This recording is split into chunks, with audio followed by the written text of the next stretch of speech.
तो नमस्कार सभी को, मैं जेसन सिस्को हूं और हम बुधवार को लाइव हैं। स्वागत है, स्वागत है, स्वागत है, स्वागत है। हमारे प्रेयर नेशन प्रसारण, हमारे प्रेयर नेशन समुदाय का हिस्सा बनने के लिए आपका बहुत बहुत धन्यवाद। यह हमेशा खुशी और आनंद की बात है कि आप हमारे साथ हैं, चाहे आप जब भी और जहां भी सुन या देख रहे हों। यह हमारे लिए यीशु कौन है इसका उत्सव है और हमारी सामूहिक प्रार्थनाएं जब एक साथ मिलकर काम करती हैं तो यही इस मंच को सोशल मीडिया पर एक इतना गतिशील और परिवर्तनकारी अवसर बनाती है जिससे हम दुनिया में फर्क ला सकते हैं। प्रार्थना एक ऐसी चीज है जिसे आप या तो पसंद करते हैं या ना पसंद करते हैं, और यह एक ही बात पर निर्भर करता है और वह है परिणाम। और कुछ खास होता है जब हमारे पास परमेश्वर चेतना, आत्मा प्रेरित, आत्मा पूर्ण लोग होते हैं जो उमड़ रहे होते हैं और एकता में एक साथ आ रहे होते हैं। उस सहमति, उस तालमेल में कुछ ऐसा है जो एक प्रवाह पैदा करता है और यह हमारी सामूहिक क्षमता के साथ साथ हमारी स्थानीय क्षमता को भी बढ़ाता है और अंततः हमारी व्यक्तिगत क्षमता को भी प्रार्थना में सफल होने के लिए विस्तारित करता है। परमेश्वर कुछ भी नहीं करते जब तक कि वह किसी प्रार्थना के उत्तर में न हो। तुम्हारे पास इसलिए नहीं है क्योंकि तुमने मांगा नहीं। उन्होंने कहा कि उनका मंदिर सभी राष्ट्रों के लिए प्रार्थना का घर होगा। यह द्वार है, यही वह स्थान है जहां हम संवाद करते हैं। यह वह भूमि है जिसे पवित्र किया गया है, जहां टूटे हुए, दुखी, क्षतिग्रस्त, असफलताओं से जूझ रहे और अपने जीवन में हर तरह की कठिनाइयों से भरे लोग आ सकते हैं और अपनी आवश्यकताएं, अपनी मध्यस्थताएं प्रस्तुत कर सकते हैं। सर्वशक्तिमान परमेश्वर से बात कर सकते हैं और आवश्यकता के समय में सहायता के लिए अनुग्रह पा सकते हैं। उस परमेश्वर के सिंहासन के सामने निर्भीक होकर आओ, और जैसे वह शारीरिक रूप से वह एक मंदिर था, वैसे ही अब कलीसिया एक आत्मिक घर बन गई है जो परमेश्वर के लिए एक पवित्र निवास के रूप में निर्मित है, जिसमें परमेश्वर की आत्मा अब पर्दे के पीछे नहीं बल्कि मनुष्यों के हृदयों में वास करती है। वाह, क्या विशेषाधिकार है और क्या सम्मान है।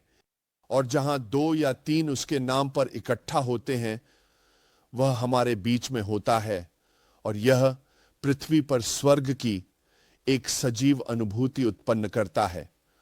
परमेश्वर की एक सुलभ उपस्थिति, राज्य की सभी प्रतिज्ञाओं और संसाधनों तक एक सच्ची पहुंच। और यही वह बात है जिसके लिए हम यहां प्रेयर नेशन में हैं। इसलिए हम परमेश्वर की योजना को आगे बढ़ाना चाहते हैं और हम चाहते हैं कि यह हमारे व्यक्तिगत जीवन में प्रकट हो। हम चाहते हैं कि यह हमारे चर्चों में प्रकट हो ईशो। हम चाहते हैं कि यह हमारे शहरों में प्रकट हो जो, और अंततः हम यह वैश्विक आंदोलन देखना चाहते हैं जहां वैश्विक कलीसिया एक साथ आकर इस दशक में यीशु मसीह के सुसमाचार के साथ दुनिया के सबसे प्रभावशाली शहरों तक पहुंच सके। दुनिया भर के ये अल्फा शहर, ये विशाल जनसंख्या, शक्ति और संसाधनों के केंद्र जब ये पवित्र आत्मा की उपस्थिति से भर जाएंगे, जब ये परमेश्वर के अभिषेक से भर जाएंगे, जब उन शहरों में अल्फा पुरुष और महिलाएं प्रार्थना करते हुए दुर्गों को गिरा रहे होंगे और हम भीड़ को आते हुए देखना शुरू कर सकते हैं, तो इसका प्रभाव दुनिया भर के अन्य क्षेत्रों के हर शहर तक पहुंच जाएगा और हम अपने जीवन काल में पवित्र आत्मा की ऐसी वर्षा देखेंगे जो अजूसा स्ट्रीट से भी कहीं अधिक होगी, जो दुनिया के इतिहास में अब तक हुई किसी भी आंदोलन से बड़ी होगी। अब इस दुनिया में जितने लोग जीवित हैं, उतने लोग पूरी मानव इतिहास में कभी एक साथ जीवित नहीं रहे। और इसलिए परमेश्वर को इस अंतिम फसल में कुछ ऐसा महान करना ही होगा जो पहले कभी नहीं हुआ। क्योंकि लोगों की संख्या इतनी अधिक है, तो इस मिशन का हिस्सा बनने के लिए धन्यवाद। आंतरिक मंडली में शामिल होने के लिए धन्यवाद और उस भाले की नोक बनने के लिए धन्यवाद। आपके जुनून के लिए धन्यवाद, आपकी दृढ़ता के लिए धन्यवाद और आपकी निरंतरता के लिए धन्यवाद। अब मैं आपको आमंत्रित करना चाहता हूं कि आप मेरे साथ प्रार्थना करें। जैसे ही हम खुद को उस दिव्य केंद्र में लाते हैं, उन उच्च आयामों के 4 स्तंभों में, एक परमेश्वर के केंद्र में, प्रेम की एकमात्र भावना में, शाश्वत वर्तमान में, और अनंत यहाँ में। यही वह समय है जब हम आत्मा की उस समन्वयता में प्रवेश करते हैं, जब हम उस उच्च एकाग्रता के क्षण में होते हैं जहां सब कुछ आत्मा की प्रवाह अवस्था में होता है और हम पूरी तरह से संलग्न होते हैं। यही हमारा लक्ष्य है, न उस बाहरी प्रांगण से आंतरिक प्रांगण तक पहुंचना और वहां परमेश्वर के सिंहासन के सामने खड़े होकर परमेश्वर के साथ कार्य करना और पृथ्वी पर उसकी इच्छा को पूरा करना। परमेश्वर की उपस्थिति में होने, उन्हें प्रेम करने और उनके द्वारा प्रेमित होने से बढ़कर कोई और संतुष्टि नहीं है, और पृथ्वी पर परमेश्वर की इच्छा को पूरा होते देखने से बढ़कर कोई और आनंद नहीं है। तो आइए हम एक साथ प्रार्थना करें। जब हम क्रूस के इन तत्वों को लाते हैं, परमेश्वर के साथ वह पूर्ण समन्वय और फिर एक दूसरे के साथ वह पूर्ण तालमेल, आइए हम एक साथ प्रार्थना करें। पिता, हम आज आपके पास आते हैं और हम आपके संसार भर में फैले लोगों के लिए आपका धन्यवाद करते हैं। हम आपके लोगों के लिए हर महाद्वीप में आपका धन्यवाद करते हैं, जहां हर भाषा समूह का प्रतिनिधित्व होता है। हर वंश में से आपने कहा था कि सिंहासन के चारों ओर लोग आराधना करेंगे, और इसलिए हम जानते हैं कि आप हर जाति, हर भाषा, हर समुदाय, हर संस्कृति में से उस शेष को बुला रहे हैं। और इसलिए प्रभु यीशु, यह हमारा सौभाग्य है कि हम सोशल मीडिया पर यहाँ एक शेष लोगों को एकत्रित कर रहे हैं। हम जानते हैं कि अभी भी लाखों लोग हैं जो इस प्रार्थना प्रसारण से नहीं जुड़े हैं, जिनके लिए आपने योजना बनाई है और जिनके साथ आप कार्य कर रहे हैं। लेकिन हम आपका धन्यवाद करते हैं प्रभु यीशु, उन सभी के लिए जो यहाँ प्रतिनिधित्व करते हैं, उन लाखों लोगों के लिए जो यहाँ उपस्थित हैं, उन सभी के लिए जिनके लिए हम प्रार्थना करते हैं, उन सभी के लिए जिनसे हम अपनी अनेक वैश्विक नेटवर्क्स के माध्यम से जुड़े हुए हैं।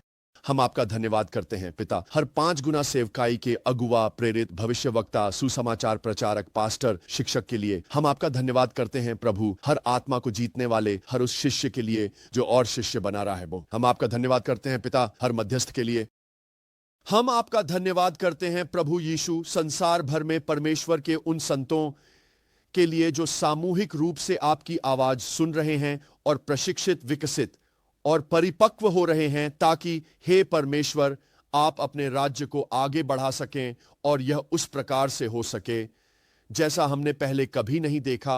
आपकी इच्छा की तीव्रता और आपके लोगों के भीतर एक प्रेरणा, एक ऐसी अनुग्रह की बौछार जो अनुग्रह पर अनुग्रह है जब तक कि वह उमड़ न पड़े। पिता, इन बातों के लिए आपका धन्यवाद करते हैं। हम कलवरी के लिए आपका धन्यवाद करते हैं, उस सब के लिए जो आपने क्रूस पर खरीदा। हम आपके गाड़े जाने के लिए धन्यवाद करते हैं, उसके अर्थ के लिए और उसके द्वारा जो कुछ प्रकट और मुक्त हुआ। हम आपके पुनरुत्थान की शक्ति के लिए धन्यवाद करते हैं, और यह कि हम, हे परमेश्वर, उस शक्ति को आज भी पृथ्वी पर जीवित, कार्यरत और प्रकट होते हुए महसूस करते हैं, केवल एक बाहरी धार्मिकता से परे जो उस शक्ति का इनकार करती है। हम जानते हैं हे परमेश्वर कि हमारा विश्वास मनुष्य की बुद्धि पर नहीं बल्कि परमेश्वर की उस शक्ति पर आधारित है। और इसलिए प्रभु यीशु, कृपया सच्चे सुसमाचार की गवाही को इन चिन्हों, अद्भुत कार्यों और चमत्कारों द्वारा फिर से प्रमाणित और सत्यापित करें। हम आपके स्वर्गारोहण के लिए धन्यवाद करते हैं हे पिता, क्योंकि अब आप सदा हमारे लिए मध्यस्थता करने के लिए जीवित हैं। अब आप दाहिने हाथ पर खड़े हैं, सारी महिमा और शक्ति से परिपूर्ण। हम आपका धन्यवाद करते हैं दाई प्रभु यीशु कि अब आपने हमें भेजा है, और जैसा कि शास्त्र कहता है, जैसे वह है वाय वैसे ही हम भी इस संसार में हैं, कि आपकी वर्तमान महिमा की स्थिति के अनुसार अब हम पृथ्वी पर आपके सामूहिक शरीर के रूप में कार्य करते हैं। आप सिर हैं, हम शरीर हैं, और सब कुछ आपके चरणों के नीचे है, इसलिए वह हमारे चरणों के नीचे भी है। और हम आज आपको ऊंचा उठाते हैं, हम आज आपको ऊंचा उठाते हैं, और इसके लिए आपका धन्यवाद करते हैं। हम आत्मा की अधिकता के लिए आपका धन्यवाद करते हैं। अब आइए आत्मा और शरीर की प्रार्थनाएं करें ताकि हम प्रवाह में प्रवेश कर सकें, ताकि कुछ भी छुपा न रहे, कुछ भी रोकने वाला न हो और हमारे जीवन में आपके कार्य के लिए कोई सीमा न हो। हम अपने शरीर और उसके कार्यों को समर्पित करते हैं और प्रार्थना करते हैं कि वे आज क्रूस पर चढ़ा दिए जाएं। जैसा कि पौलुस ने कहा, मैं संसार के लिए क्रूस पर चढ़ाया गया हूं और संसार मेरे लिए क्रूस पर चढ़ाया गया है। उन्होंने कहा, मैं प्रतिदिन मरता हूं। उन्होंने कहा, बाहरी मनुष्य प्रतिदिन नष्ट होता है, लेकिन भीतरी मनुष्य बार बार नया होता है। तो प्रभु यीशु, हम उस सबसे बाहरी मनुष्य के लिए मर जाते हैं। हम उस संसारिक चेतना, उस पाप चेतना के लिए मर जाते हैं।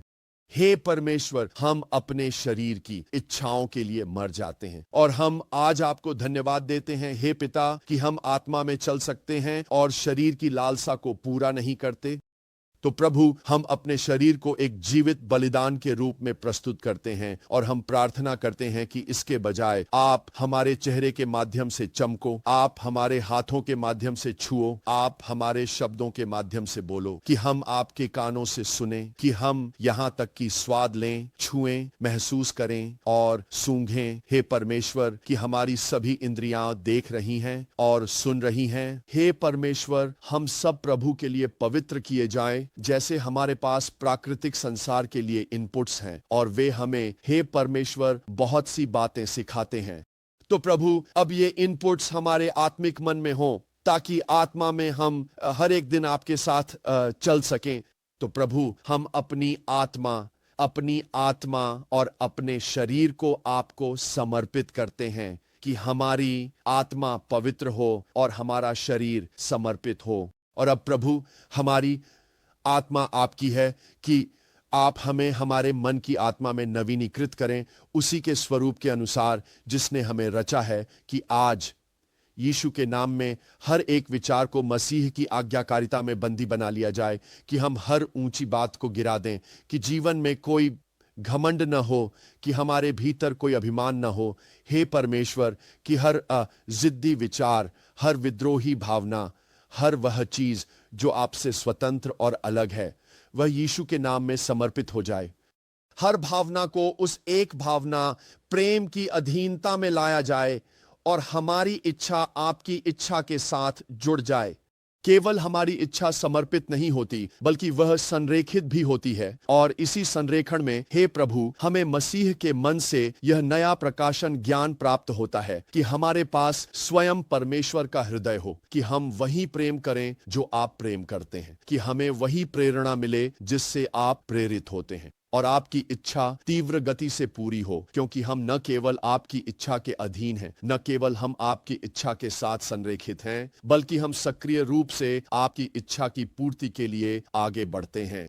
मैं यीशु के नाम में प्रार्थना करता हूं, मेरी इच्छा को आज यीशु के नाम में आज्ञाकारी बनने के लिए मजबूत कर, मुझे आत्म चेतना में नहीं बल्कि परमेश्वर चेतना में चलने दे और हर आत्मिक वरदान प्रवाहित हो और आत्मा का हर फल उपस्थित हो। हे प्रभु, परमेश्वर की 7 आत्माएं कलीसिया में कार्य करें और वही हमारी मार्गदर्शिका बने। यही वे बातें हों जो हर चीज से ऊपर हों। प्रभु परमेश्वर की आत्मा, अभिषेक, बुद्धि और समझ की आत्मा, सलाह और सामर्थ्य की आत्मा, ज्ञान और प्रभु के भय की आत्मा। अब आइए हम सब मिलकर परमेश्वर के पूरे हथियार को पहनने के लिए प्रार्थना करें। हम अपनी कमर को सत्य से कस लेते हैं, हम धार्मिकता का कवच पहनते हैं, अपने पांवों में शांति के सुसमाचार की तैयारी के जूते पहनते हैं, विश्वास की ढाल लेते हैं, उद्धार का टोप पहनते हैं, आत्मा की तलवार लेते हैं जो परमेश्वर का रहमा वचन है। क्या आप अभी से प्रवाह महसूस कर सकते हैं? अगर आप इसे महसूस कर सकते हैं तो मुझे बड़ा अंगूठा ऊपर या आमीन दीजिए। अगर आप पहले से ही परमेश्वर की सामर्थ्य महसूस कर रहे हैं, अगर आप प्रेयर नेशन के भाइयों बहनों से जुड़ने के लिए उत्साहित हैं, तो प्रभु के लिए ताली बजाएं। आज हम उन्हें स्तुति दें। वहां आमीन या प्रशंसा हो, परमेश्वर की या अंगूठा ऊपर डालें ताकि सब देख सकें कि आप इसे महसूस कर रहे हैं। शायद आज एक दिल का चिन्ह डालें, यह कहने के लिए कि परमेश्वर की आत्मा पहले से ही आपके कमरे को भर रही है और आप आज प्रेयर नेशन का हिस्सा बनने के लिए उत्साहित हैं। खैर, मैं आपका धन्यवाद कहना चाहता हूं कि आपने समझदारी दिखाई, क्योंकि हम कुछ हफ्तों के लिए पहाड़ों में थे और प्रार्थना कर रहे थे। और निश्चित रूप से हर बार जब आप कहीं बाहर जाते हैं तो यह हमेशा गारंटी नहीं देता हुआ कि सब कुछ बिना किसी परेशानी के होगा। हमारे स्थानीय चर्च में कुछ परेशानी हुई थी, लेकिन प्रभु ने हमें उसे संभालने में मदद की और हम इसके लिए आभारी हैं। लेकिन उससे भी बढ़कर हम इस बात के लिए आभारी हैं कि हमें परमेश्वर की उपस्थिति में विश्राम करने का अवसर मिला। तो मैं आपको संक्षिप्त रूप से यह बताना चाहूंगा कि प्रभु ने हमें क्या दिखाया जब हम बाहर थे। सबसे पहली बात जो प्रभु ने मुझे दिखाई वह यह थी कि मैं सचमुच अपना सामान कार में रख रहा था हवाई अड्डे जाने के लिए। ईस्टर के बाद हम बहुत थक गए थे और फिर मुझे लगता है कि लगातार थकान के कारण मुझे हल्का साइनस इन्फेक्शन हो गया, इसलिए मुझे कुछ एंटीबायोटिक्स लेनी पड़ी। मैं थका हुआ था, लेकिन मैंने ठान लिया था कि मैं घर पर कुछ और दिन रुककर अपनी फ्लाइट बदलने के बजाय पहाड़ों के दृश्य के साथ ही ठीक हो जाऊंगा। तो प्रभु ने हमारी मदद की कि हम वहां उन यूटा के पहाड़ों में जा सकें और वह बहुत सुंदर था। जैसे ही मैं वहां पहुंचा, मैं बेहतर महसूस करने लगा, बस मानसिक रूप से दूर जाकर, और वह सब महसूस करके। लेकिन प्रभु शुरू से ही मुझसे बात कर रहे थे और सबसे पहली बात जो उन्होंने मुझसे कही वह थी, तुम कैसे जानते हो कि तुम सिंहासन कक्ष की चेतना में जो हो या तुम सिंहासन कक्ष में काम कर रहे हो और उसमें सक्रिय हो। अब यह प्रकाशित वाक्य ज्ञान का एक प्रवाह है जो उस पर आधारित है जो प्रभु ने मुझसे कहा। जब हम इस नए वर्ष में आए, तो अगर आप अभी अभी प्रेयर नेशन में 2025 में शामिल हुए हैं, तो मैंने इस साल के लिए अपनी शुरुआती घोषणाएं दी थीं कि हम प्रकाशित वाक्य 5 में प्रवेश करने जा रहे हैं, कि 2025 में जो 5 है वह उस अनुग्रह के बारे में है जो परमेश्वर हमें सिंहासन कक्ष में कार्य करने के लिए देगा, जहां 24 प्राचीन हैं। हम उस स्थापना को प्रकाशित वाक्य 4 में देखते हैं और 2020 में हमने उस प्रेरितिक समुदाय, उस प्रेरितिक अधिकार और आत्मिक सरकार की स्थापना देखी। यही वह आधार था जिसे परमेश्वर तैयार कर रहे थे। लेकिन 2025 में हम देखते हैं कि उस चित्र में एक और है, एक उस सिंहासन पर विराजमान है। 24 प्राचीन और एक जो सिंहासन पर बैठा है, कुल मिलाकर 25 होते हैं। तो जैसे ही हम 2025 की दूसरी तिमाही में प्रवेश करते हैं, हम इस यात्रा पर हैं, हम इस अभियान पर हैं, हम इस मुहिम पर हैं, यह कहने के लिए परमेश्वर हमें उस सिंहासन कक्ष में जीना ही होगा, हमें उस सिंहासन कक्ष में कार्य करना ही होगा, हमें परमेश्वर के कार्यों को पूरा करना ही होगा। एक बार जब सिंहासन कक्ष स्थापित हो जाता है, एक बार जब हम समझ जाते हैं कि वह क्या है, एक बार जब सरकार स्थापित हो जाती है, तो फिर क्या? तो हमने इस साल अमेरिकी राजनीति में एक बड़ा बदलाव देखा जब ट्रंप ने फिर से पदभार संभाला, और फिर पिछले सप्ताह के दौरान दुनिया भर में कई सरकारी चुनाव हुए हैं। अगर हम कुछ उदाहरण देना चाहें तो मैं यहां कुछ उदाहरण दे सकता हूं। जैसे रोमानिया का राष्ट्रपति चुनाव फिर से कराया गया, तो वे लोग 4 मई को राष्ट्रपति चुनाव का पहला दौर करा रहे थे, क्योंकि नवंबर 2024 में हुए मूल मतदान को प्रक्रियागत अनियमितताओं के कारण रद्द कर दिया गया था। इसलिए वे फिर से वापस आकर दोबारा मतदान कर रहे थे। अब हमारे पास फ्रेडरिक मर्ज हैं, जिनके 6 मई को जर्मनी के नए चांसलर के रूप में शपथ लेने की उम्मीद है। वह कल था और इसलिए वह पेरिस की यात्रा पर गए थे ताकि फ्रांस के राष्ट्रपति इमैनुएल मैक्रों से संबंध बना सकें। तो फ्रांस और जर्मनी नए चांसलर के साथ संबंध बना रहे हैं, खुद को फिर से संरेखित कर रहे हैं। और हम आगे भी बात कर सकते हैं 28 अप्रैल को कनाडा के प्रधानमंत्री मार्क कार्नी के चुनाव के बारे में। तो यह एक बदलाव था और वह ट्रंप से मिलने की कोशिश कर रहे हैं ताकि टैरिफ्स को बदल सकें, हुसैन उन्हें कम कर सकें, और उम्मीद है कि वे पूरी तरह से खत्म हो जाएं। ऑस्ट्रेलिया और सिंगापुर में भी 3 मई को चुनाव हो रहे थे। हमारे यहां पासाडेना में भी 3 मई के सप्ताहांत इन द ऑन्स में एक स्थानीय चुनाव ऑन हो रहा था, तो कोई स्पष्ट मेयर उम्मीदवार नहीं चुना गया। इसलिए जून में एक और चुनाव होगा, लेकिन ये सब बदलाव की स्थिति है, ये सब बदलाव की स्थितियां चल रही हैं। लेकिन मैं चाहता हूं कि आप आज समझें कि राज्य में कोई बदलाव नहीं है। ईश्वर ने अपनी कलीसिया की स्थापना कर दी है, उसने अपने राज्य को स्थापित कर दिया है और अब हम कार्य कर रहे हैं। कलीसिया को इतना परिपक्व होना चाहिए, वैश्विक कलीसिया में प्रेरितीय शासन होना चाहिए और हमें उस अधिकार का उपयोग करना चाहिए ताकि परमेश्वर के राज्य की इच्छा स्वर्ग में जैसी है उसे पृथ्वी पर भी लाया जा सके।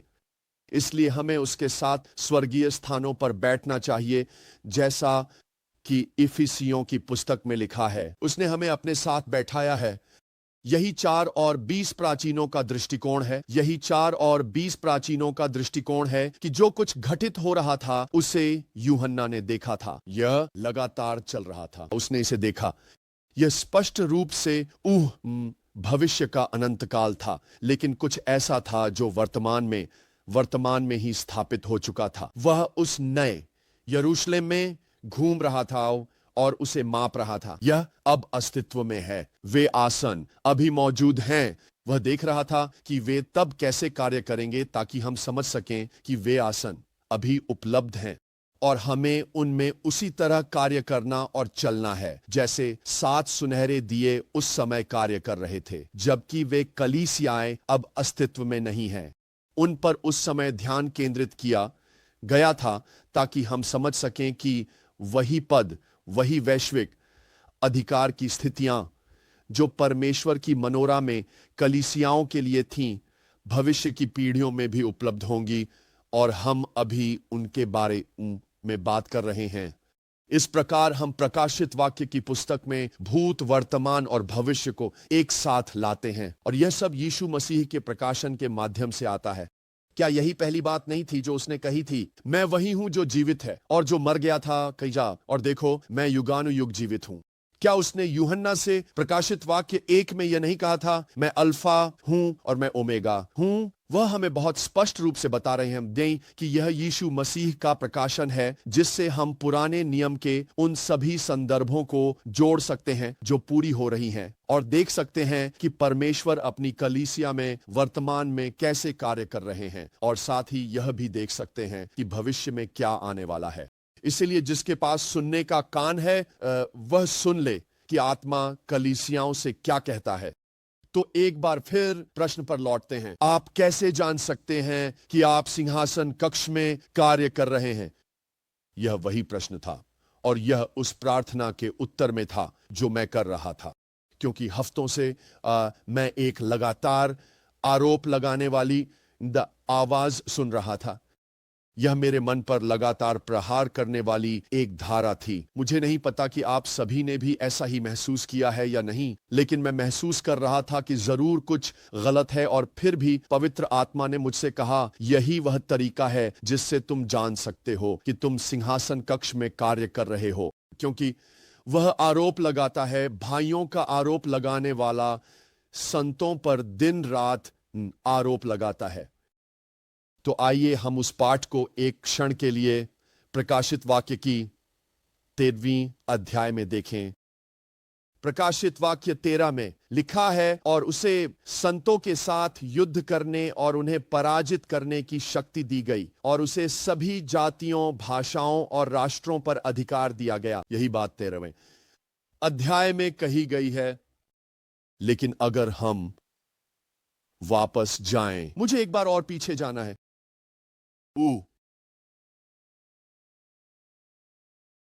अध्याय 12 की 7वीं आयत में लिखा है, स्वर्ग में युद्ध हुआ, इनकी आय की। मिखाइल और उसके स्वर्गदूतों ने अजगर से युद्ध किया, अजगर और उसके स्वर्गदूतों ने भी किया, लेकिन वे प्रबल न हो सके। उनका स्थान अब स्वर्ग में नहीं पाया गया। तो 13वें अध्याय में जो कुछ भी प्राप्त या हासिल हुआ, वह केवल तब हुआ जब स्वर्ग में एक महान विजय प्राप्त हुई थी। और इस प्रकार परमेश्वर के संतों ने विजय प्राप्त की। देखिए, और मैंने स्वर्ग में एक बड़ा शब्द सुना जो कह रहा था, अब उद्धार, सामर्थ्य, हमारे परमेश्वर का राज्य और उसके मसीह का अधिकार आ गया है, क्योंकि हमारे भाइयों का दोष लगाने वाला गिरा दिया गया है, जो हमारे परमेश्वर के सामने दिन रात उनका दोष लगाता था। वह कहता है कि एक युद्ध था जो स्वर्ग में 12वें अध्याय में हुआ। तो जब आप 13वें अध्याय पर पहुंचते हैं, जहां समुद्र से निकलने वाला पशु, निंदाबोध और ड्रैगन अपना मुंह खोलता है, ये सारी बातें, ये सब उस युद्ध के बाद की घटनाएं हैं जो पहले ही जीत लिया गया था। और इसीलिए हम विजयी पक्ष में हैं। ये वही पुरानी कहावत है, मैंने किताब के अंत को देखा और हम जीतते हैं। हाँ, और स्वर्ग में युद्ध हुआ और ड्रैगन हार गया। तो पृथ्वी पर बाद में जो कुछ भी होता है वह पहले ही स्वर्ग में पराजित हो चुका है, विजय पहले ही मिल चुकी है। तो हम जानते हैं कि निकट भविष्य में यही वह समय है जब यह भविष्यवाणी पूरी होने वाली है। तो अभी बाइबल कहती है कि यही हो रहा है। हमारे भाइयों का अभियोग लगाने वाला नीचे गिरा दिया गया है। वह दिन रात परमेश्वर की उपस्थिति में हमारा अभियोग लगाता है। लेकिन और क्या, हमें और क्या सुनाई देता है? और उन्होंने मेमने के लहू और अपनी गवाही के वचन के द्वारा उस पर जय पाई। तो मैं इसमें कुछ जोड़ना चाहता हूं। तो प्रभु ने मुझसे जो कहा वह यह है, तुम सिंहासन कक्ष की वास्तविकता में जी रहे हो, क्योंकि यही वह है जो अभियोग लगाने वाला कर रहा है। तो मैंने कहा, ठीक है प्रभु, अगर मैं अभियोग लगाने वाले की आवाज सुन सकता हूं तो क्या मैं दूसरी आवाजें भी सुन सकता हूं? हमारे पक्षकार की भी एक आवाज है। यदि कोई पाप करे, बाइबल कहती है, तो हमारे पास पिता के साथ एक पक्षकार है, यीशु मसीह धर्मी। तो मैं अपने पक्षकार की आवाज सुनना चाहता हूं और मैं अपनी गवाही के वचन की आवाज सुनना चाहता हूं और मैं मेमने के लहू की सामर्थ को जानना चाहता हूं। और इसलिए मैंने इस पर प्रार्थना करना शुरू कर दिया और उन्हीं प्रार्थनाओं में मुझे एक बदलाव और संक्रमण का अनुभव हुआ, जिससे मैं कुछ और सुनने लगा। दूसरी बात जो प्रभु ने मुझे दिखाई वह यह थी, और मैंने इसे पहले कभी नहीं देखा था। मैंने पहले कभी केकड़े की आत्मा को नहीं देखा था। प्रभु ने मुझे दिखाया कि जो वृद्धि को निगलने वाला है, आर्थिक वृद्धि को नष्ट करने वाला, कम से कम यहां स्थानीय संदर्भ में वह एक केकड़े के रूप में प्रकट होता है। कुछ ऐसा जो ले रहा था, चुरा रहा था, खींच रहा था। यह एक अशुद्ध था। कानून के अनुसार केकड़े अशुद्ध माने जाते हैं। यह एक आत्मा है, आगे पीछे चलती है। हाँ, ठीक से आगे नहीं बढ़ सकती अगर आप आगे बढ़ें। अगर इसे आगे बढ़ना है तो साइड में चलना पड़ता है। यह कठोर खोल वाला होता है, छाया में छुपा रहता है और ऐसा ही करता है। प्रभु ने मुझे दिखाया कि एक बड़ी छड़ी ऊपर से आकर उसे कुचल रही है। उन्होंने कहा, इसे ऊपर से नीचे तक नष्ट करना होगा। आप इस चीज के साथ साथ खड़े होकर इसे हरा नहीं सकते। अगर आप केकड़ों को एक बाल्टी में डाल दें तो वे एक दूसरे को नीचे खींचते हैं। तो यह वही गरीबी की आत्मा है जो आपको लगातार नीचे खींचती रहती है, जिससे आप कभी भी वृद्धि नहीं पा सकते। आप बाहर निकलने की कोशिश करते हैं और कोई और आपको नीचे खींच लेता है। इसलिए यह काम ऊपर से करना होगा, न कि किनारे से। और इसलिए मुझे पता था कि प्रभु मुझे बता रहे हैं कि हमें इसमें आत्मिक युद्ध करना होगा, लेकिन वह मुझे पहले ही विजय दिखा रहे थे। तीसरी बात जो प्रभु ने मुझे दिखाई वह यह थी कि पहाड़ विश्राम की स्थिति में था। जब स्की सीजन खत्म हो जाता है तो वहां कोई नहीं होता।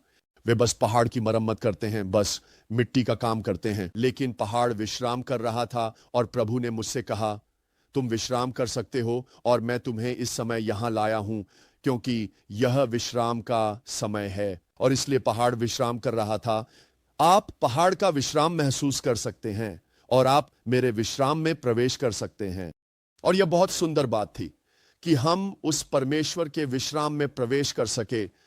चौथी बात जो प्रभु ने कही वह यह है, मैं तुमसे तुम्हारे उद्देश्यों के आधार पर बात करता हूं। और मैंने वहां रहते हुए इस पर एक छोटा सा वीडियो भी बनाया था, अगर आप वापस जाकर देखना चाहें। यह उद्देश्य के बारे में एक छोटा सा वीडियो है। एंड वाइक, अगर आपके पास उद्देश्य है तो परमेश्वर आपसे उद्देश्य के बारे में बात करेंगे। अगर आप अभी तक अपना उद्देश्य नहीं जानते हैं तो वह आपको जगाने की कोशिश करेंगे, ताकि आप उस उद्देश्य में आ सकें जो उन्होंने आपके लिए रखा है। तुम यहां खाली क्यों खड़े हो? अब समय आ गया है कि फसल में जुट जाओ।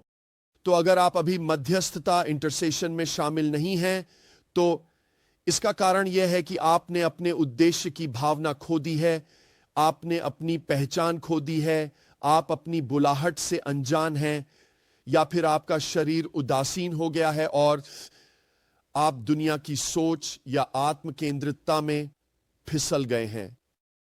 तो आज हम खुद को फिर से सक्रिय करते हैं, हम खुद को याद दिलाते हैं, ताकि चाहे हम कुछ भी करें या कहीं भी जाएं, चाहे वह छुट्टी हो या काम, या फिर हमारा अवकाश समय हो या पारिवारिक समय, उस ज्वाला को लगातार फिर से प्रज्वलित करना और अपनी आध्यात्मिक पहचान का नवीनीकरण करना जरूरी है।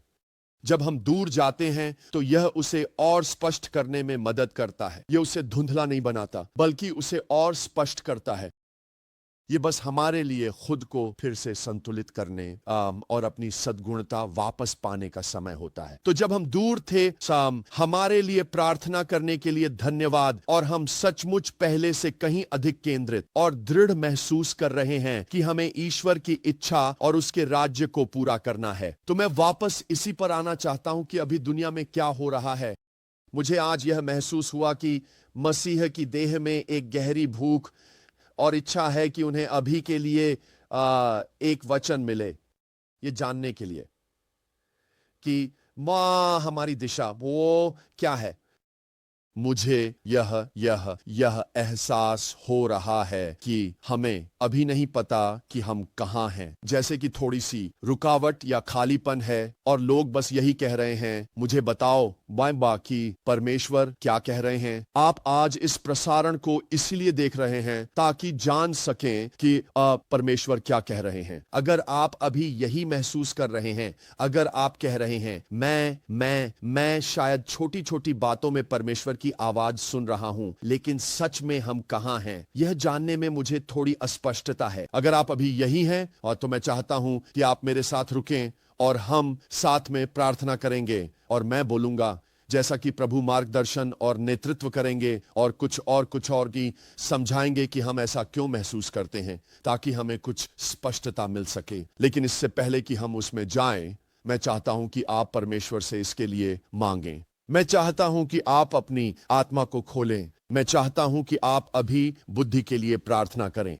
यह वैश्विक शक्ति शून्यता जो इन वैश्विक बदलावों के साथ हो रही है, वह यह है कि हमेशा पहिए घूमते रहते हैं। जो हमें ईश्वर की इच्छा में आने में मदद करते हैं। परमेश्वर की इच्छा के पहिए। तो आइए हम फिर से एक साथ संरेखित हों और इसके लिए प्रार्थना करें। पिता, हम अभी यीशु के नाम में आपके पास आते हैं और हम आपसे प्रार्थना करते हैं कि आप हमें सुनने के लिए कान दें। जिसके पास कान है वह सुन ले कि आत्मा कलीसियाओं से क्या कहता है।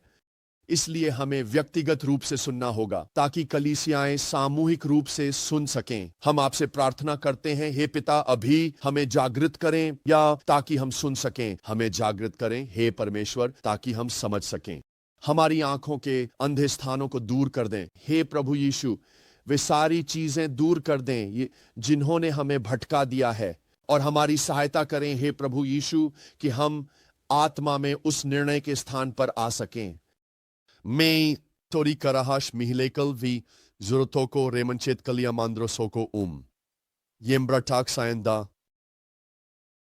प्रभु यीशु मसीह के नाम अमें जोवा आत्मी हमारी समझ खोलें, हमारी आंखें खोलें और हमें यीशु के नाम में देखने में मदद करें। मैं अब आपका ध्यान, यदि आप चाहें, एक क्षण के लिए दूसरी राजाओं की पुस्तक की ओर ले जाना चाहता हूं। और हम आज अपने दूसरे हिस्से की ओर बढ़ने की तैयारी कर रहे हैं, लेकिन वे एक दूसरे से जुड़े हुए हैं। हम जानते हैं कि वेटिकन ने अभी अभी पोप के चयन के लिए अपने आप को बंद कर लिया है, और यह सिस्टीन चैपल के अंदर वह समय है जो कि जब यह पता लगाया जा रहा है कि कैथोलिक चर्च का नेतृत्व कौन करेगा। यह एक औपचारिक समय है जिसमें ऐसा प्रतीत होता है कि परमेश्वर की इच्छा कार्डिनलों के वोट 120 कार्डिनलों के माध्यम से तय करने की कोशिश की जा रही है। यह कैथोलिक धर्म के ही वैश्वीकरण की दिशा में एक और कदम है। यह रोम को प्रगति के अगले चरण में कदम बढ़ाते हुए देख रहा है, उनकी विचारधारा में, जिसमें वे पहले से कहीं अधिक जागरूक होने जा रहे हैं। आप देखेंगे कि वे पहले से कहीं अधिक समावेशी होंगे। आप पाएंगे कि पोप फ्रांसिस के बारे में हमने सोचा था कि वे उदारवादी ईसापर होंगे, लेकिन मुझे लगता है कि इस कॉन्क्लेव में जब वे एक साथ आकर निर्णय लेंगे तो हो सकता है कि एक तथाकथित अधिक रूढ़िवादी पोप सामने आए। या लेकिन मेरा मानना है कि यह केवल एक आवरण होगा जिससे वे अपने सामाजिक ढांचे, संस्कृति से निपटने के अपने तरीकों और अगली पीढ़ी को आकर्षित करने के लिए बड़े व्यापक बदलाव कर सकें। वे अगली पीढ़ी के कैथोलिकों को अपनी ओर आकर्षित करना चाहते हैं। वे इस पीढ़ी तक पहुंचना चाहते हैं और तथाकथित आशा और मसीह के प्रेम का संदेश देकर आकर्षित करना चाहते हैं। और इसलिए आप देखेंगे कि वे समलैंगिकों, लेस्बियनों और ट्रांसजेंडरों के साथ होने वाले भेदभाव और पीड़ित होने के मुद्दों पर अधिक समर्थन और सहानुभूति दिखाएंगे। आप देखेंगे कि इनमें से बहुत सी बातें सामने आ रही हैं और नतीनोसा और भविष्य में रोम में भी ये बातें और अधिक सामने आएंगी। लेकिन इसका मसीह की देह के लिए क्या अर्थ है, इसका क्या मतलब है, हमें स्पष्ट होना होगा। हमें मजबूत होना होगा। हमें इस पतली रस्सी पर चलना आना चाहिए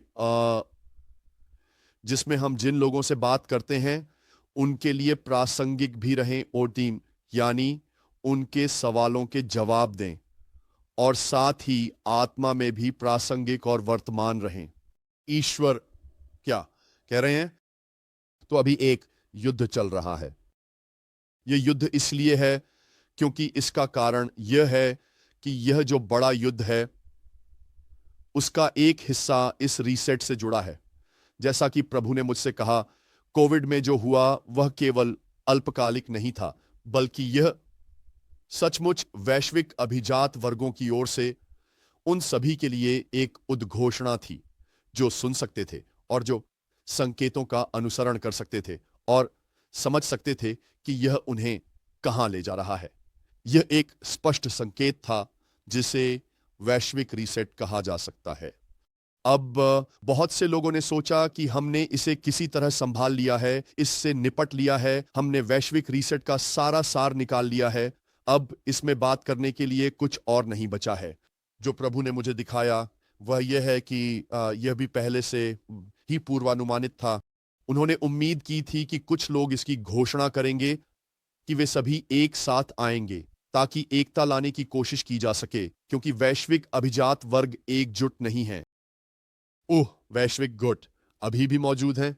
वैश्विकवादी मानसिकता ऐसी चीज है जिसे वे सभी मानते हैं, लेकिन नेतृत्व कौन करेगा यह अभी तक तय नहीं हुआ है। और इसलिए वैश्विक समुदाय में विभिन्न शक्तियां हैं जो अभी भी उन सत्ता के पदों के लिए प्रतिस्पर्धा कर रही हैं और अंदरूनी तौर पर बेकाम हलचल चल रही है।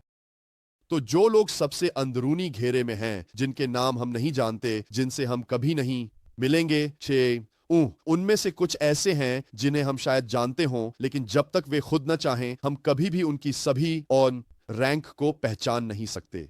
फीनिक्स, आप जानते हैं, वो या जो भी वे खुद को कहते हैं, ये अलग अलग समूह जिनका वे प्रतिनिधित्व करते हैं, और ये चौकियां जो उन्होंने वैश्विक अभिजात्य जादू टोना के माहौल में स्थापित की है, वगैरह वगैरह। ठीक है, ओ हाँ, कुछ अलग अलग लोग बदलाव कर रहे हैं, कुछ वैसे ही बने हुए हैं, और हम जॉर्ज सोरोस जैसे चेहरे देख सकते हैं, और हो सकता है कि वह उन लोगों में से एक हों जो वैश्विक अभिजात्य वर्ग के पर्दे के पीछे मंच से हट रहे हैं। लेकिन वहां इतना कुछ हो रहा है कि जब तक पवित्र आत्मा हमें न दिखाए, हम जान ही नहीं सकते।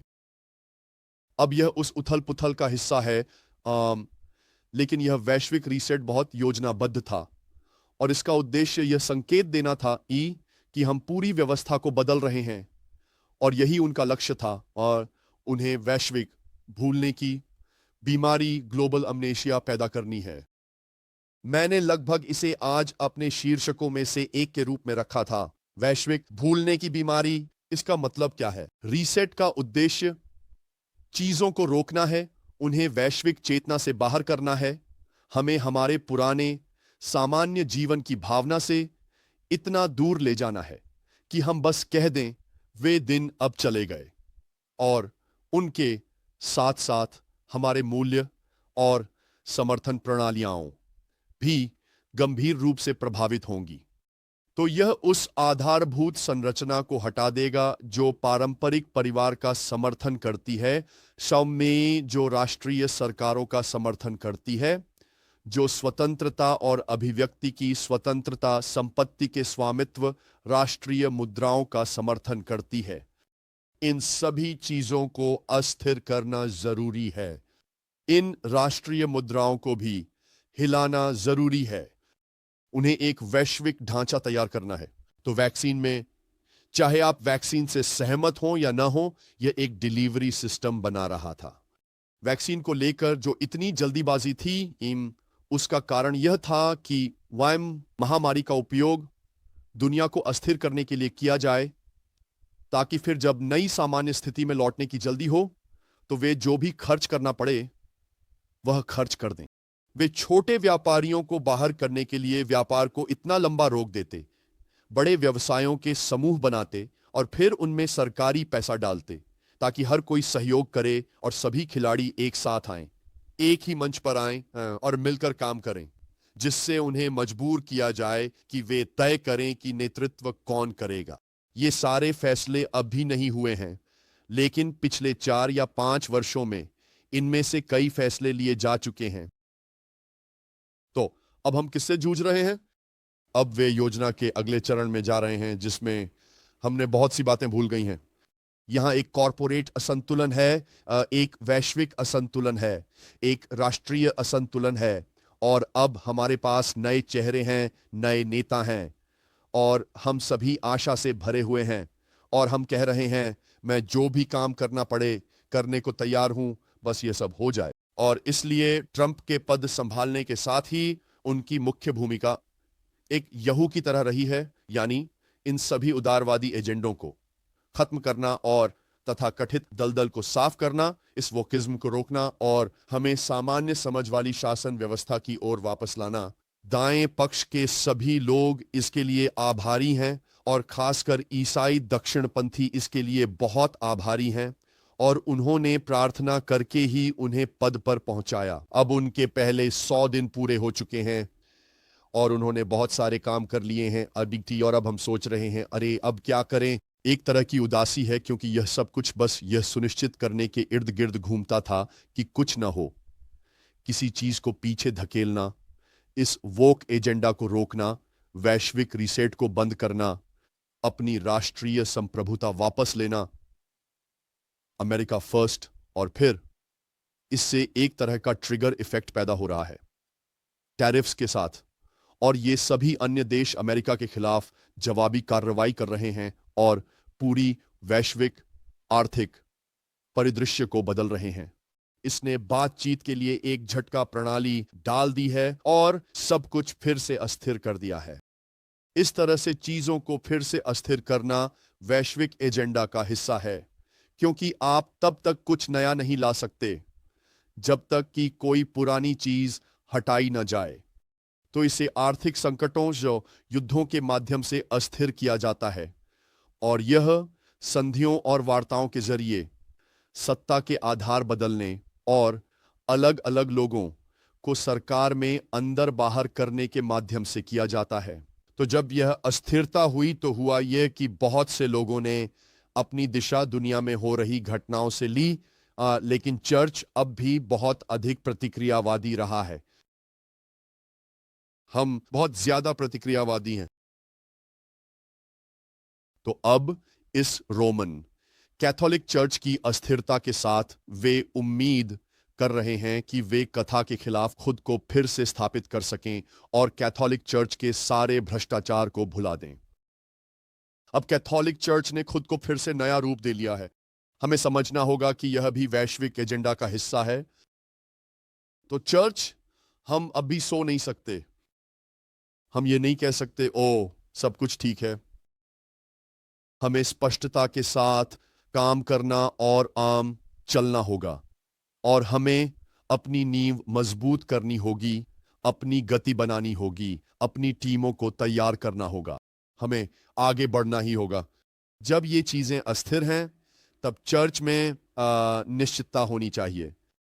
24 प्राचीन यही वह चीज है जिसे परमेश्वर पिछले वर्ष स्थापित करना चाहते थे। प्रेरितिक संरचना, प्रेरितिक नेटवर्क, 5 गुणी सेवकाई, लोगों की टीमें एक साथ आना और फिर जैसा प्रभु ने मुझे दिखाया वे छल्ले एक दूसरे के ऊपर आना शुरू हो गए। प्रेरितिक नेटवर्क दूसरे प्रेरितिक नेटवर्क की मदद कर रहे हैं।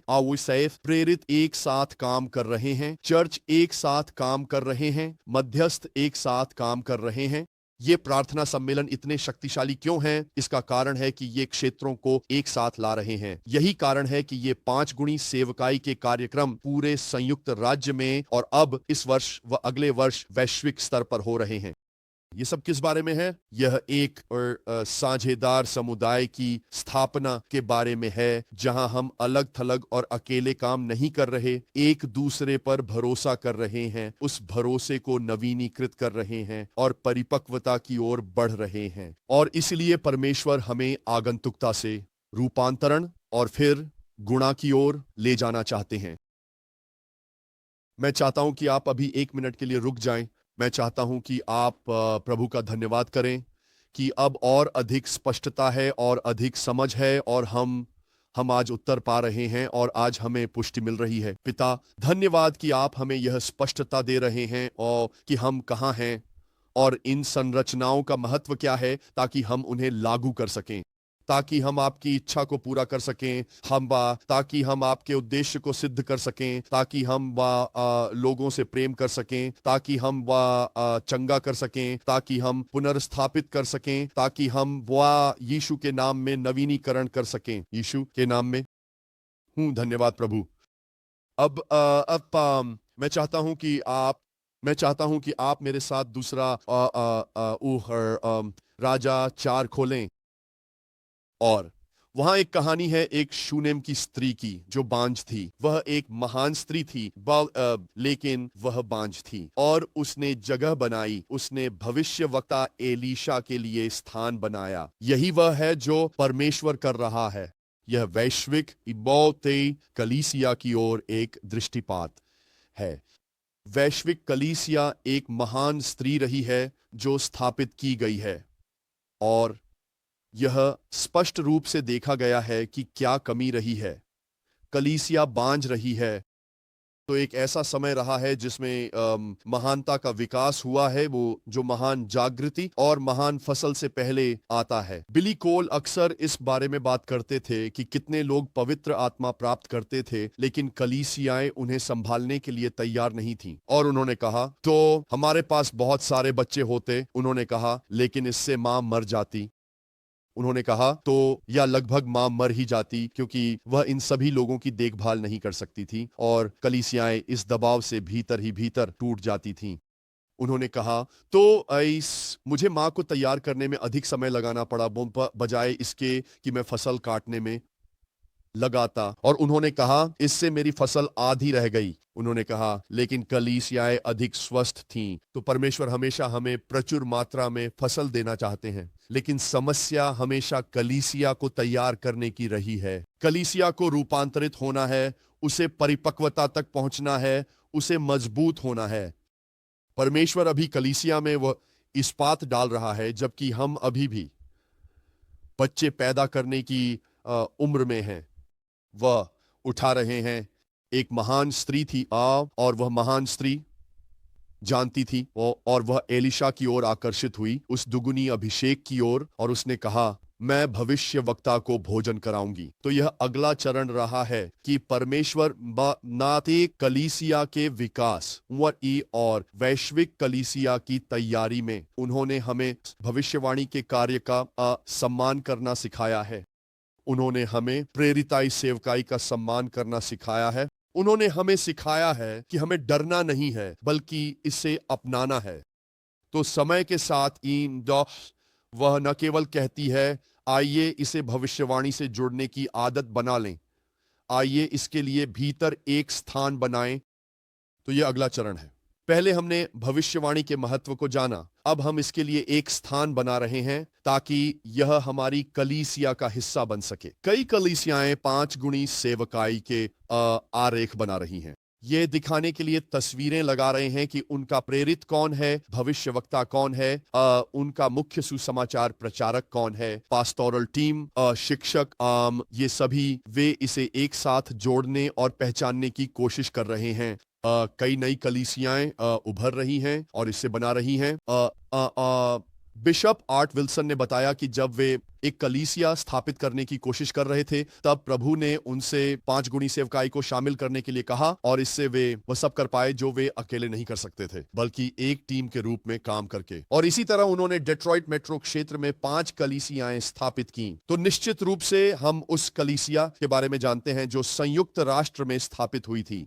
तो वास्तव में प्रेरित कार्य करते हुए, प्रेरित होने के बावजूद उन्होंने कभी भी सब कुछ अकेले करने की कोशिश नहीं की। उन्होंने टीम को साथ लाया। तो मुझे लगता है कि यही हम कर रहे हैं। हम एक स्थान बना रहे हैं। ईश्वर ने लाइट योर मैच पर हमसे यह वचन बार बार कहा है। एक सुंदर भविष्यवाणी है जिसे हमने साझा किया था, जिसमें इन अंतिम दिनों में आने वाली पवित्र आत्मा की महान चाल के बारे में बताया गया था। और उसका सारांश यह था कि अंत में प्रभु के दूत ने जो इस मध्यस्थ से मिलने आए थे, कहा, स्थान बनाओ, परमेश्वर को और अधिक जगह दो, यही वह चाहते हैं। तो जब उन्होंने स्थान बनाया तो उन्होंने वहां परमेश्वर के जन के लिए एक स्टूल, एक मेज, एक दिया और एक बिस्तर रखा। और अब भविष्यवक्ता कहते हैं उसे क्या चाहिए, उसे क्या आवश्यकता है। क्या उन्होंने कहा उसे एक संतान चाहिए, उसका पति बूढ़ा है और उसके कोई संतान नहीं है। ओह, कुछ होना ही चाहिए। वह अभी संतान जन्म देने की उम्र से बाहर नहीं है, लेकिन उसका पति लगभग उस सीमा पर है। तो कुछ होना ही चाहिए, कुछ घटित होना जरूरी है। इसमें एक तात्कालिकता है। हम उस तात्कालिकता को महसूस करने लगते हैं जब एक ढांचा तैयार हो जाता है। हम महसूस करने लगते हैं कि यह कुछ ऐसा है जो बहुत समय से एक इच्छा रही है। इस मौसम के लगभग जीवन के समय के अनुसार तू एक पुत्र को गले लगाएगी। पद 16 वो कहती है, ओह, मुझसे झूठ मत बोलो, मुझे इस बारे में उत्साहित मत करो। और यह हमारे लिए एक संघर्ष रहा है। हमने प्रभु से एक वचन सुना है, लेकिन हम नहीं चाहते कि लोग बस यूं ही उत्साहित करें। मुझे बस यूं ही उत्साहित मत करो और मुझे पुनरुत्थान, फसल, किसी दर्शन या यह मत बताओ कि एक कोख भर जाएगी जो अब तक बांझ रही है। अगर तुम बस मुझे प्रोत्साहित करने के लिए ही ये सब कह रहे हो तो मुझे मत बताओ। मैं नहीं चाहता कि कोई सिर्फ मुझे उत्साहित करने के लिए आए और वही प्रचार करे जो मुझे लगता है या जो तुम्हें लगता है कि मुझे सुनना चाहिए। लेकिन निश्चित रूप से जैसा कि परमेश्वर के जन ने कहा था, वैसा ही हुआ। उसने गर्भ धारण किया और एक पुत्र को जन्म दिया। अब वह पुत्र बड़ा हुआ और बाइबल कहती है एक दिन ऐसा हुआ कि वह अपने पिता के पास जो लवाड़ों के पास था गया, तो वह गिर गया, कटनी में गिर गया। यही वह बात है जिसके बारे में हम अभी बात कर रहे हैं। हम यही चाहते हैं, यह महान फसल का एकत्रीकरण। और इस प्रकार पुत्र अपने पिता के लिए जन्मा और अब पिता और पुत्र के बीच इस पीढ़ीगत संबंध को जोड़ने की कोशिश की जा रही है, कुछ आगे बढ़ाया जा रहा है। और अब क्या होता है? मेरा सिर कुछ होता है, कोई हमला होता है। ये एक एन्यूरिज्म है, ये एक ब्रेन ट्यूमर है। हमें नहीं पता कि ये क्या है, लेकिन कुछ ऐसा था जिससे उसके सिर को गंभीर क्षति पहुंची या वह अपने सिर में कुछ महसूस कर रहा था और पिता बस इतना ही कहते हैं, उसे उसकी माँ की गोद में रख दो, उसे उसकी माँ के पास ले जाओ। तो वह क्या करती है? वह क्या करती है? वह उस जगह जाती है जो परमेश्वर के जन के लिए बनाई गई थी, और वह उस मृत शरीर को वहां रख देती है। और वह दोपहर के समय, दिन के चरम पर, जब रोशनी सबसे तेज थी, जब कोई छाया नहीं थी, तब मर गया। जो वह चाहती थी उसके ठीक विपरीत ही हुआ। यह विरोधाभास, यह परस्पर विरोधी स्थिति। तो वह उसे उस बिस्तर पर रख देती है और कहती है, मैं उस परमेश्वर के जन से मिलने जाऊंगी, मैं सवारी करूंगी। अब मैं चाहता हूं कि आप यहां देखें,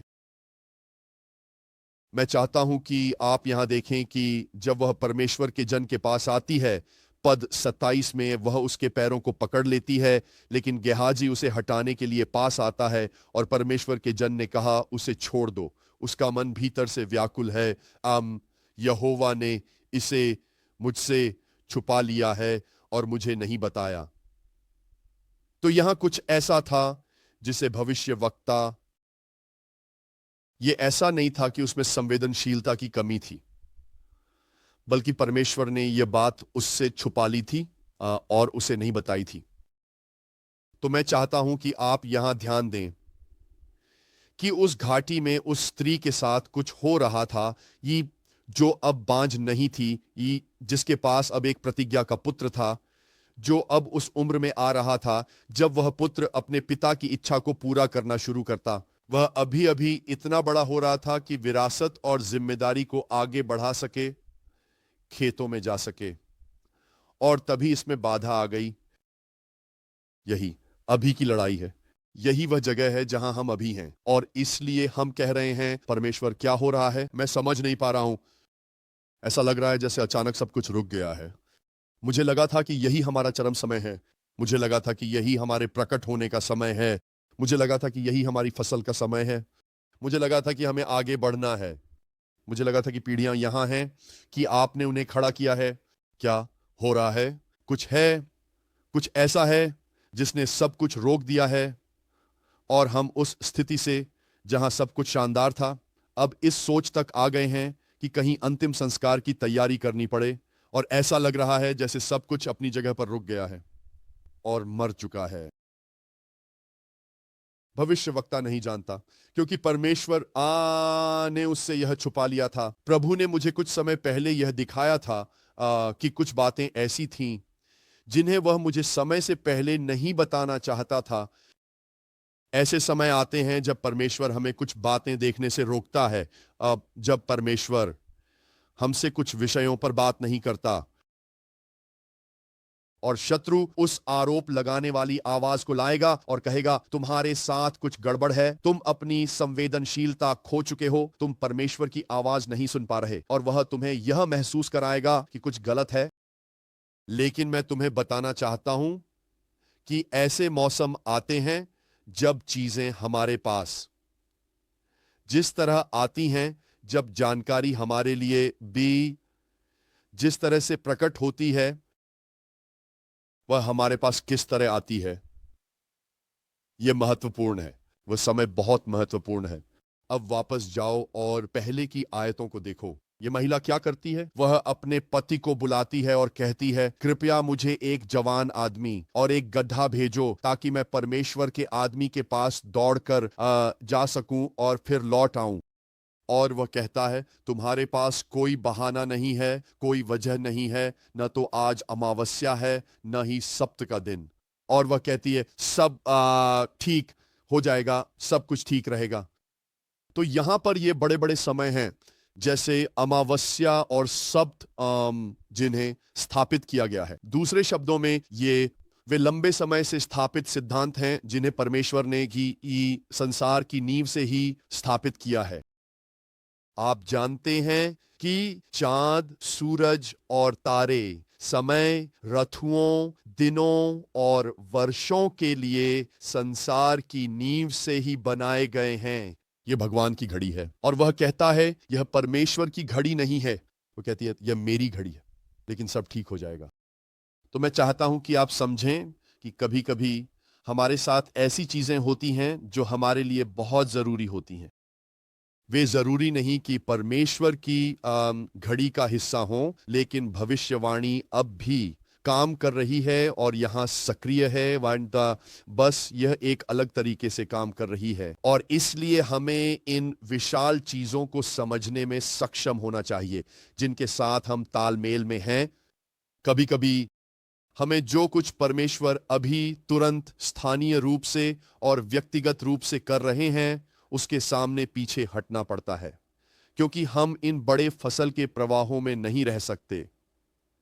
अगर किसी चीज ने हमारे वादे को नुकसान पहुंचाया हो, तो मेरा मानना है कि इस समय बहुत सारी व्यक्तिगत चीजें चल रही हैं, बहुत सारी स्थानीय चर्च से जुड़ी चीजें भी चल रही हैं।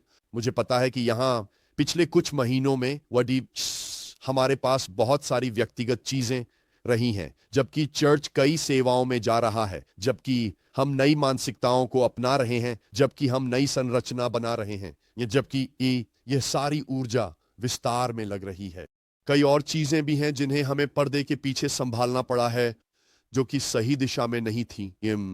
और भगवान ने हमें यह दिखाया और उजागर किया है। इनमें से कुछ चीजें समय से चल रही थीं, जिनके बारे में हमें पता नहीं था, और भगवान ने कहा, मैं तुम्हें सब कुछ तब तक नहीं बताऊंगा जब तक तुम्हें उससे निपटने का समय नहीं आ जाता, क्योंकि मैं चाहता हूं कि तुम उससे खास तरह से निपटो। देखो, ठीक है, उसने गधे पर काठी कसी या गधे पर बैठी और अपने सेवक से कहा, चलाओ और आगे बढ़ो, जब तक मैं न कहूं तब तक अपनी सवारी धीमी मत करना। और वह चली और परमेश्वर के आदमी के पास करमेल पर्वत पर पहुंची। और ऐसा हुआ कि जब परमेश्वर के आदमी ने उसे दूर से देखा, तो उसने गेहाजी से कहा, देखो, वह शून्यमिन है, दौड़ो, उससे मिलो और उससे कहो, क्या सब कुशल है? क्या तुम्हारे पति कुशल हैं? क्या बच्चा कुशल है? तो गेहाजी दौड़ता है, और वह क्या कहती है? और उसने उत्तर दिया, सब कुशल है।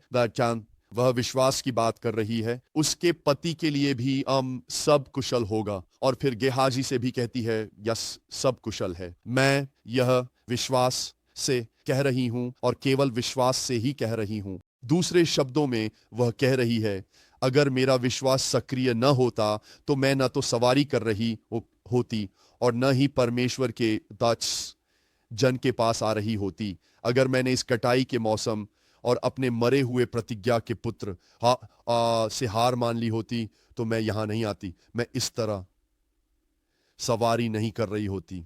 इसलिए सबसे पहले यह स्थापित करना महत्वपूर्ण है कि सब कुशल है और सब कुशल होगा।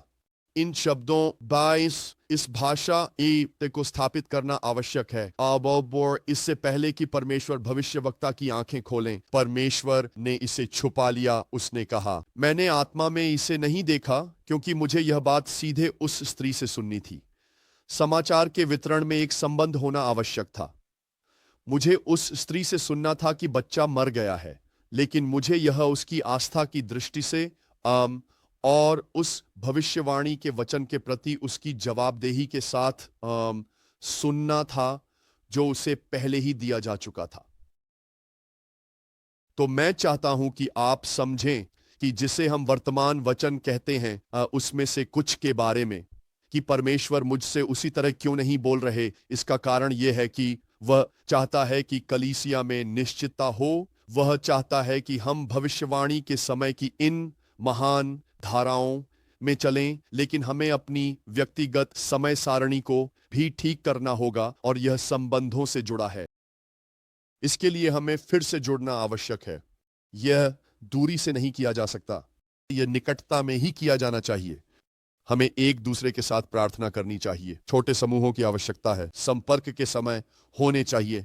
हमें साझा करना है, और यह विश्वास की दृष्टि से किया जाना चाहिए। यह आवश्यक है कि यह पहले से दिए गए भविष्यवाणी के वचनों के माध्यम से संचालित और कार्यान्वित हो, और हमें उन्हें अपने वर्तमान मौसम में लाना चाहिए। यह पूछते हुए, परमेश्वर क्या हो रहा है? पति कह रहा है, तुम अभी नहीं जा सकती, यह समय के अनुसार ठीक नहीं है। मुझे नहीं पता हमारे बेटे के साथ क्या हो रहा है, लेकिन हमें फसल काटनी है, इसलिए हम काम पूरा करने की कोशिश कर रहे हैं, जबकि हमारे चारों ओर यह सारा संकट चल रहा है, और भविष्यवक्ता इसे नहीं देखता और न ही इसके बारे में भविष्यवाणी करता है, क्योंकि यहां दो बातें एक साथ हो रही थीं। क्या आप तैयार हैं? यह उस महिला को अगले स्तर पर ले जा रहा था उन बाई जी ने, और यह एलिशा पर दोगुनी अभिषेक की शक्ति छोड़ रहा था ताकि वह भी अगले स्तर पर जा सके। ईश्वर इस समय कलीसिया को अगले स्तर पर ले जाना चाहते हैं, और यह तभी संभव है जब हम अपने आघात से निपटें, आपात स्थिति से निपटें, उन भविष्यवाणी के शब्दों से निपटें जो खतरे में हैं, और उन संबंधों से निपटें जो हमारे पास हैं, जिनके बारे में हमें कहना होगा, नहीं, मैं हार नहीं मानूंगा, मैं नहीं मरूंगा, मेरा बच्चा नहीं मरेगा, मेरा सपना नहीं मरेगा। यह भविष्यवाणी सच्ची है, यह पूरी होकर रहेगी, लेकिन आत्मा में कुछ तात्कालिकता होनी चाहिए। तो वह परमेश्वर के जन के चरणों में गिर जाती है। अब वह इतनी धर्मी थी और परमेश्वर का जन इतने पवित्र थे कि याविच जब पहली बार उनका उस कमरे में सामना हुआ तो वह दरवाजे पर खड़ी रही, और भविष्यवक्ता ने सेवक के माध्यम से बात की, क्योंकि वह यह भी नहीं चाहते थे कि ऐसा लगे कि वह किसी विवाहित स्त्री से अकेले में बात कर रहे हैं। इसलिए वह उनके साथ कमरे में भी नहीं जाती थी, बस दरवाजे पर खड़ी रहती थी, और वह कमरे से सेवक के माध्यम से उस स्त्री से बात करते थे और उसे बताते थे। लेकिन अब इस क्षण में, ओह नहीं नहीं, यह दरवाजे पर दूर खड़े रहने की बात नहीं है। मैं अपने हाथ परमेश्वर के इस जन पर रखूंगी, मैं उन्हें छूने वाली हूं, वह मेरे हाथ का स्पर्श महसूस करेंगे। यह अब इस बारे में नहीं है कि हम कितने पवित्र हैं, नहीं नहीं, हम पहले ही पवित्रता स्थापित कर चुके हैं। हम पहले ही यह स्थापित कर चुके हैं कि हमारे पास उचित सम्मान और सीमाएं हैं। गेहजी जैसे अपने हाथ उनसे हटाओ, तुम परमेश्वर के जन को छू नहीं सकती, वह पवित्र हैं। ओ नहीं नहीं नहीं, उसे दूर मत करो, उसकी आत्मा व्याकुल है। ये कोई अनुचित कार्य नहीं है, यह तात्कालिकता है, यह मध्यस्थता है। यह है कि वह परमेश्वर के जन और उन पर आई अभिषेक को झकझोर रही है और जगा रही है। यह सांसारिक नहीं है, यह आध्यात्मिक है। क्या मैंने अपने स्वामी से पुत्र की इच्छा की थी? क्या मैंने नहीं कहा था मुझे धोखा मत देना?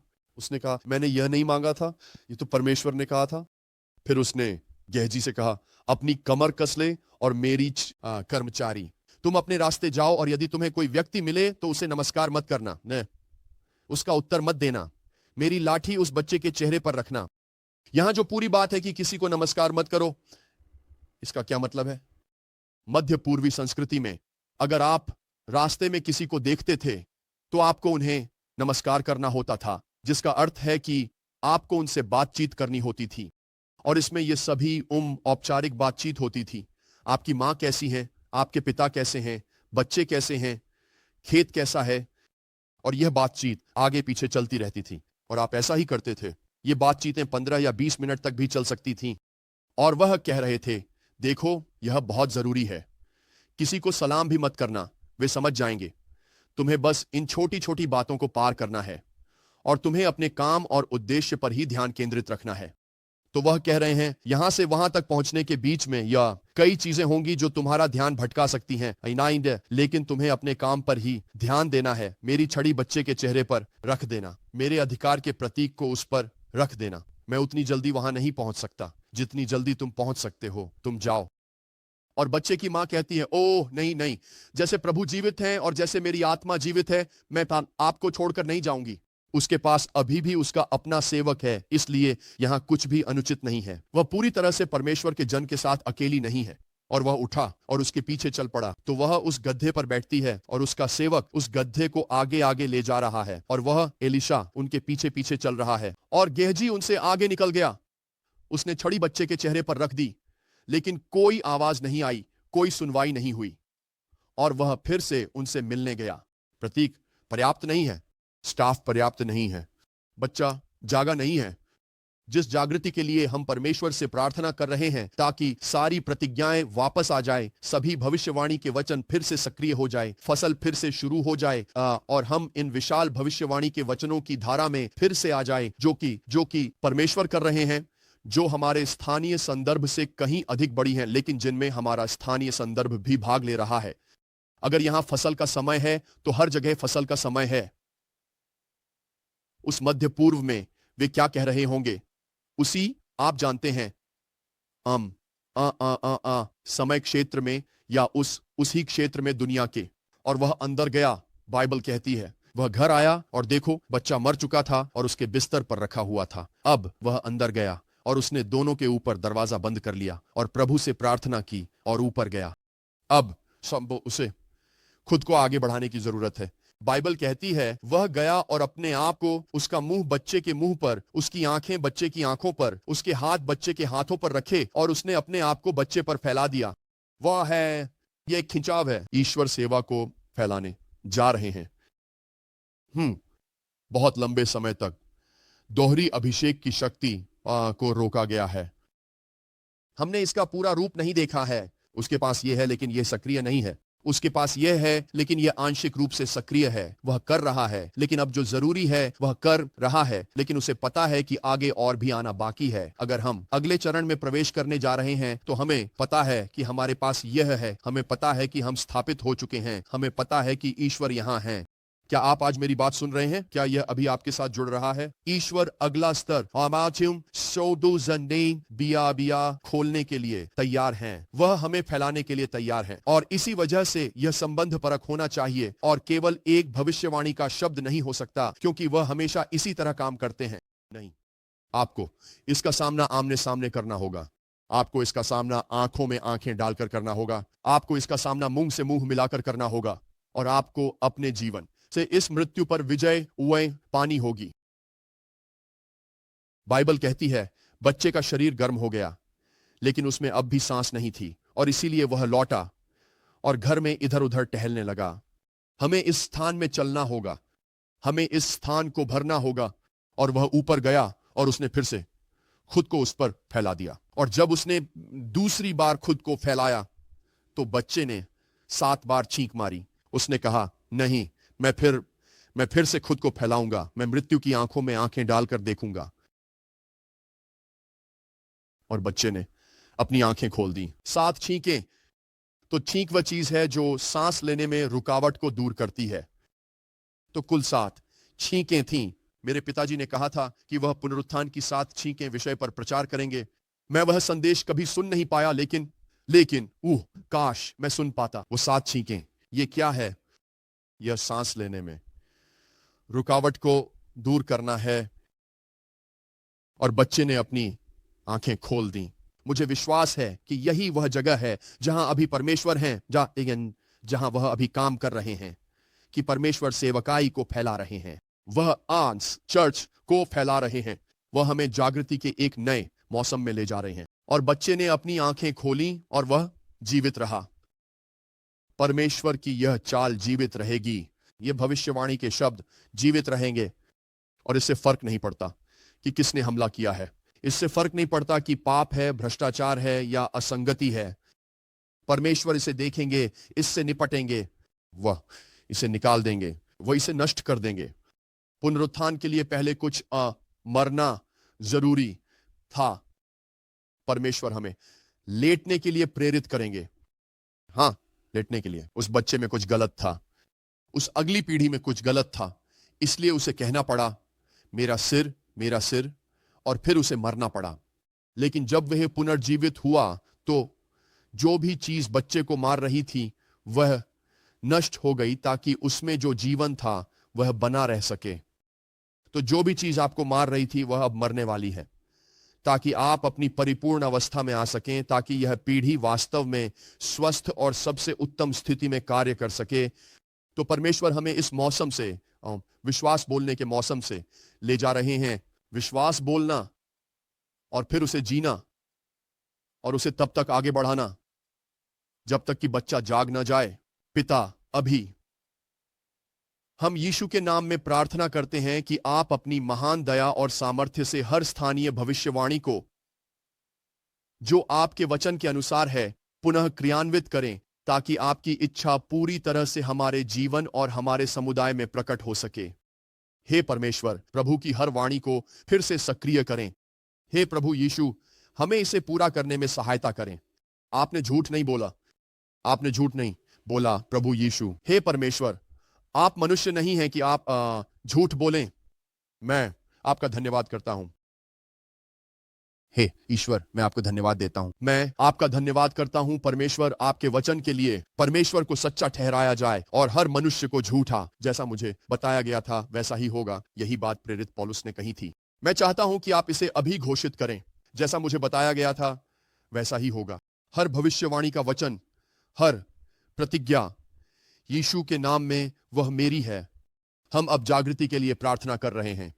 हम उस स्थान में जागृति के लिए प्रार्थना कर रहे हैं जिसे हमने परमेश्वर को समर्पित किया है, इस कमरे में जिसे हमने परमेश्वर को दिया है। हम जागृति के लिए प्रार्थना कर रहे हैं। ला है वो तो शुक्रियाता। हे परमेश्वर, पृथ्वी कांपे और हिल जाए। यहां एक तात्कालिकता हो, आत्मा में एक कंपन हो।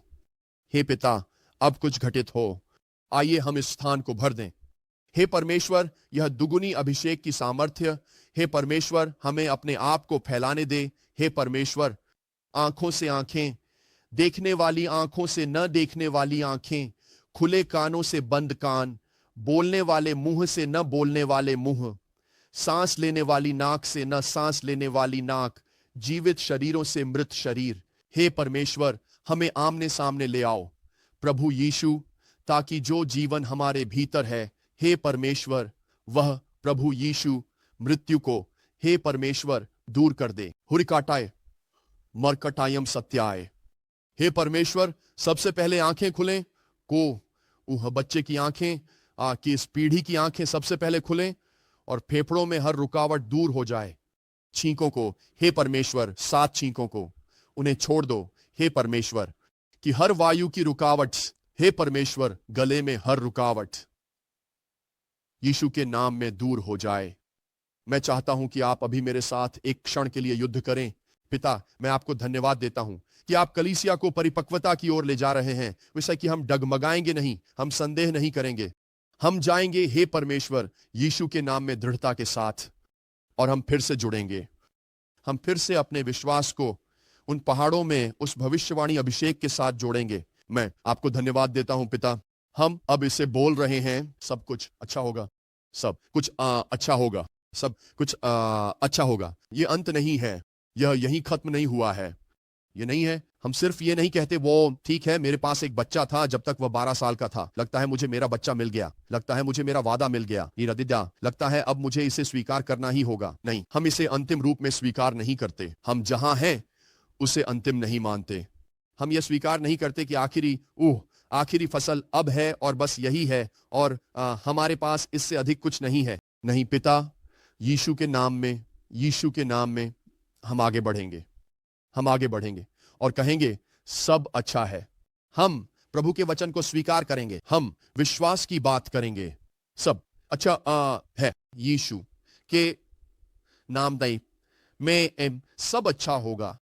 अब हे परमेश्वर, अब परमेश्वर केवल एक छड़ी से अधिक, केवल एक प्रतीक से अधिक हमें इस चमत्कारी शक्ति, इस पुनरुत्थान की शक्ति पाई, इस परमेश्वर के जीवन का वास्तविक अनुभव होने दे। रूहुकिम शेडोलोरिया कामसी अलकाशाद, हमें हमारे संदेह, पौंस और प्रश्नों की स्थिति से बाहर निकालो हे परमेश्वर, और हमें यीशु के नाम में पुनरुत्थान की शक्ति की निश्चितता में ले आओ।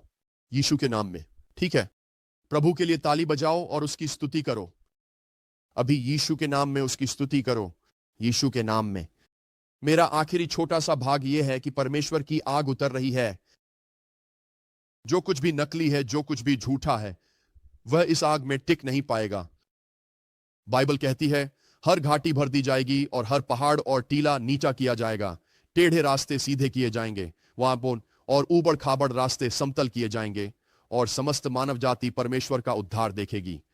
और यही यूहन्ना बपतिस्मा देने वाले ने कहा पद संख्या 9 में, और अब कुल्हाड़ी पेड़ों की जड़ पर रखी गई है और हर वह पेड़ जो अच्छा फल नहीं लाता वह काटा जाता है और आग में डाल दिया जाता है। उसे इस आग में डाल दिया जाता है।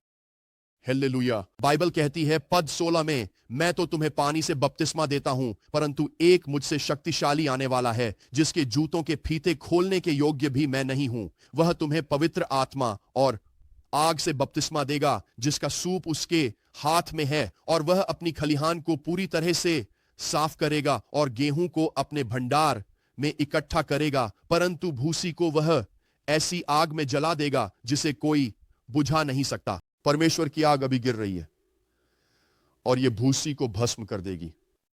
यह भूसी को भस्म कर देगी। यदि आप गुनाह चाहते हैं, यदि आप चाहते हैं कि परमेश्वर की इच्छा पूरी हो, तो हमें स्वयं को समर्पित करना होगा। हमें परमेश्वर के सामने वह शुद्ध आत्मा बनना होगा। हमें स्वयं को समर्पित करना होगा ताकि भूसी जल जाए और गेहूं को उसकी फसल में लाया जा सके। प्रेयर नेशन का हिस्सा बनने के लिए आपका बहुत बहुत धन्यवाद। इस आंदोलन का हिस्सा बनने के लिए धन्यवाद। आइए प्रार्थना करना जारी रखें। आइए ध्यान केंद्रित करना जारी रखें। और मैं प्रार्थना करता हूं कि आज जो रेमास हमने दिए हैं, जो निर्देश हमने आज दिए हैं, वे आपकी प्रार्थनाओं में आपकी सहायता करें जब तक हम फिर से न मिलें। ईश्वर आपको आशीर्वाद दे। हम आपसे प्रेम करते हैं और हम आपसे बहुत जल्द फिर बात करेंगे।